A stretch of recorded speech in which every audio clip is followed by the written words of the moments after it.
یہ تھوڑا غیر معمولی ہے. آج اسلام آباد سے گیتی آرانیز بتا رہی ہیں کہ اب وہاں ایک ایسا ہی ورچوئل ہاسپٹل کام کر رہا ہے. یہ کتنا مؤثر ہے اور کام کیسے کرتا ہے، آئیے دیکھتے ہیں اس رپورٹ میں. ڈاکٹر سائرہ صدیقی پاکستان کے پہلے ورچوئل ہاسپٹل میڈی ہیلتھ سروسز کی سی او ہیں، جو تقریباً تمام امراض کی ادویات اور علاج مریض کے گھر تک لے جا رہا ہے. ان کی ویب سائٹ، فون یا ایپ کے ذریعے کوئی بھی شخص ان سے رابطہ کر سکتا ہے. یہاں بیٹھا طبی عملہ تشخیص میں رہنمائی کرتا ہے اور ضرورت پڑنے پر متعلقہ ٹیسٹ بھی گھر پر کرنے کا بندوبست کرتا ہے.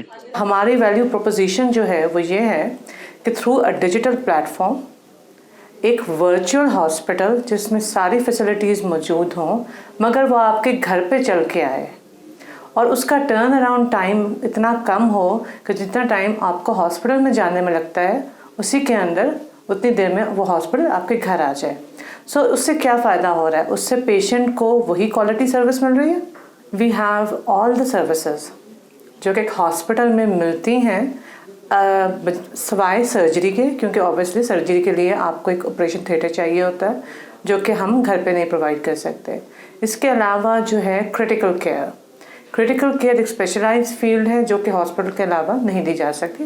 لیکن یہ سب اتنا آسان نہیں. یہ سب سے بڑا چیلنج ہوتا ہے کہ ہم پیشنٹ سے اس کی ہسٹری ڈگ آؤٹ کریں کہ اگر پیشنٹ کہتا ہے کہ مجھے پیٹ میں درد ہے، اب پیشنٹ کے لیے جو ہے نا وہ فل پیٹ ہوتا ہے، ٹھیک ہے نا، تھوریکس سے نیچے سارا اس کے لیے پیٹ ہے. لیکن ہم ڈاکٹرس کے لیے اٹس ناٹ لائک دیٹ. ہمارے لیے پیلوس الگ ہے، ایبڈومن الگ ہے. ایگزیکٹلی لوکیٹ کرنا کیا پیٹ ہے تو اس کے کون سے حصے میں درد ہو رہی ہے، کس چیز کی درد ہو سکتی ہے. ٹیلی ہیلتھ میں ہوتے تو آپ کو تھوڑا سا چیلنج ہوتا ہے. روٹ آپ کے پاس ہے، پلیز اس کو فالو کیجیے گا، ٹھیک ہے.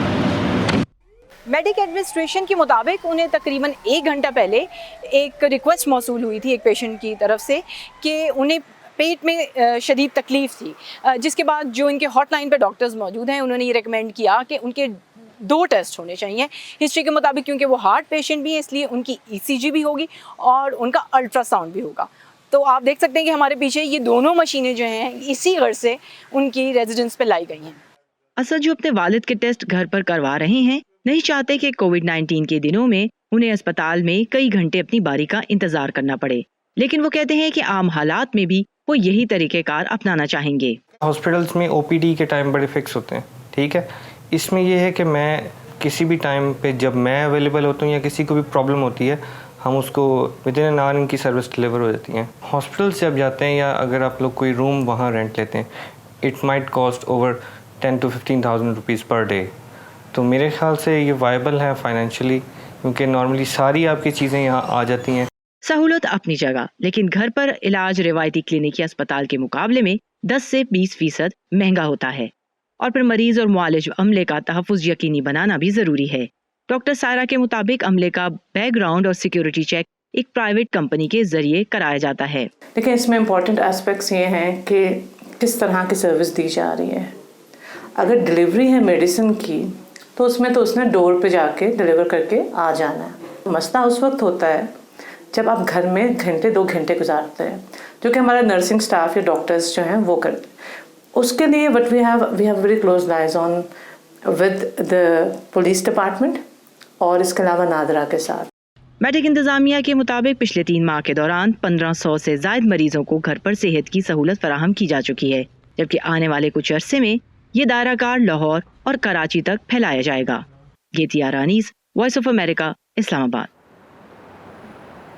بھارت میں تعلیم 6 سے 14 سال تک کی عمر کے ہر بچے کا قانونی حق ہے، لیکن جب کووڈ-19 کی وجہ سے تعلیم کا سلسلہ آن لائن منتقل ہو گیا تو بہت سے بچے اپنے اس بنیادی حق سے ہی محروم ہو گئے. ہماری ساتھی رتل جوشی دلی کے قریب ایک بستی میں ہمیں لے کے جا رہی ہیں جہاں علم کے طلبگار تو موجود ہیں لیکن تعلیم اب ان تک پہنچ نہیں پا رہی. کووڈ-19 کی وجہ سے بھارت میں اپریل سے سرکاری اور پرائیویٹ اسکول کی کلاسز آن لائن شروع ہو چکی ہیں. ملک میں انٹرنیٹ تک تقریباً 50 کروڑ لوگوں کو رسائی حاصل ہے. زیادہ تر بھارتی نیٹ کا استعمال اسمارٹ فون کے ذریعے کرتے ہیں، جو 30% عوام کو حاصل ہے. زیادہ تر سرکاری اور پرائیویٹ اسکولز اسمارٹ فونز کے ذریعے پڑھا رہے ہیں. نئی دلی سے محض 20 کلومیٹر دور اس کچی بستی میں آتے آتے آن لائن ایجوکیشن کا خیال بے معنی لگنے لگتا ہے.